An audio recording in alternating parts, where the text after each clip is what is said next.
Terlalu besarnya rakyat Malaysia, ya, yang sekarang ini kita ni dijadi bahan ketawa oleh jiran kita, Indonesia. Halo guys, jumpa lagi guys. Kalau soal meniru atau mengklaim itu sudah tidak asing lagi ya bagi tetangga kita ya guys ya.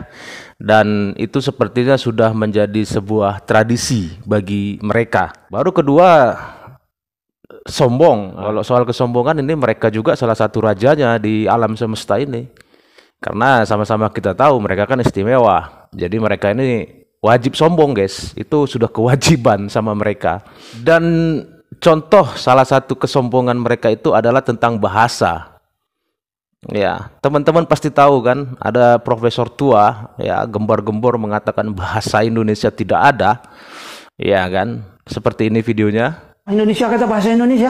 Nah kan, kami bertutur bahasa Indonesia Pak. Mana ada bahasa Indonesia?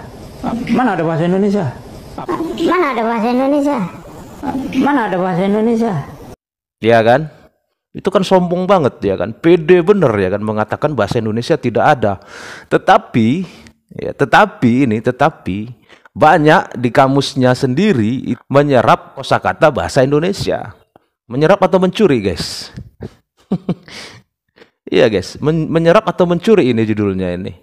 Dan terbaru ya teman-teman pasti sudah tahu ya, geger masalah kata ketimbang.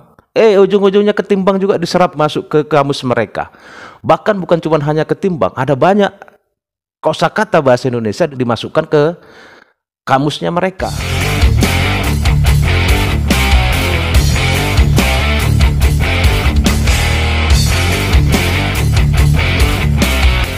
Bahasa yang hidup. Kosa kata bahasa Melayu sentiasa berkembang penggunaannya. Ada yang suatu ketika dahulu kerap digunakan, kini sudah dianggap klasik. Contohnya dahulu digunakan tertuang udara, namun kini ia adalah radio. Kalau sebelum ini ia adalah lelering, kini ia adalah basikal. Dahulu perkataan ujana yang dianggap klasik kini meluas digunakan yang merujuk taman. Ujana ilmu yang bermaksud taman ilmu, ujana buku yang bermaksud taman yang dipenuhi buku-buku. Sama ada sedar atau tidak, sudah banyak kata serantau alam Melayu atau Nusantara yang sudah terserap ke dalam bahasa Melayu. Bukan sahaja serantau, malah kata-kata dialek, bahasa sukuan dan sebagainya ada yang sudah diterima sebagai bahasa standard. Proses penyerapan satu bahasa ke dalam bahasa lain berlaku dalam semua bahasa di dunia ini. Perkataan ketimbang merupakan perkataan yang terdapat dalam Kamus Besar Bahasa Indonesia yang bermaksud kata untuk menandai perbandingan. Kata ketimbang sama erti atau bersinonim dengan kata daripada. Perkataan peluncuran misalnya, maksud yang sama dengan pelancaran. Hal atau perbuatan memperkenalkan peluncuran, pelancaran. Semakin banyak digunakan. Sudah beda arti sama kita itu. Pelancaran. Sebagai variasi dalam konteks yang bersesuaian. Dia bilang sama itu. Saya ingin menyeru kepada ahli dewan ini, Tuan Speaker, untuk terus memperkayakan bahasa Melayu dan jangan jumut. Dan harus kita sama-sama angkat bahasa Melayu dan perakaman kata makna ini semua sudah pun dimasukkan. Jangan sebut bahasa Melayu harusnya ya kan, bahasa Malaysia ya kan. Izinkan hari ini Tuan Speaker, saya ingin berkongsi beberapa perkataan Soho. Perkataan Soho ini bermaksud trending dengan izin yang telah dipaparkan oleh laman Pusat Rujukan Persuratan Melayu. Pertama, ketimbang. Kedua, tatanan. Ketiga, intihal. Keempat, mahsul. Kelima, purbasangka. Keenam, takul. Ketujuh, kesenjangan. 8, tiwikrama. 9, walhasil. Dan 10, mahakaya. 11, kebenakaan. Dan 12, tata kelola. Kita tidak boleh menjadi katak di bawah tempurung, membiarkan bahasa kita ini tidak berkembang dan seharusnya menggunakan sepenuhnya ruang yang ada ini untuk terus memperkembangkan bahasa tidak kita berkembang. Jadi dalam aspek itu kita tidak boleh bingung ya ngelihat cara berpikir mereka ini ya kepada bahasa ini, sedangkan proses evolusi dan perkembangannya harus diperluaskan dan pengayaan bahasa Melayu itu terus mesti berlaku dengan baik. Istilah bahasa Malaysia ini datang kemudian sebagai satu cara untuk mempertingkatkan perpaduan, dan kita pinjam dari Indonesia dan kita pinjam dari Indonesia. Pinjam guys, kita pinjam dari pinjam kita pinjam dari Indonesia. Dan kita dapat lihat cara itu berjaya. Minjam ya guys, bukan niru ya.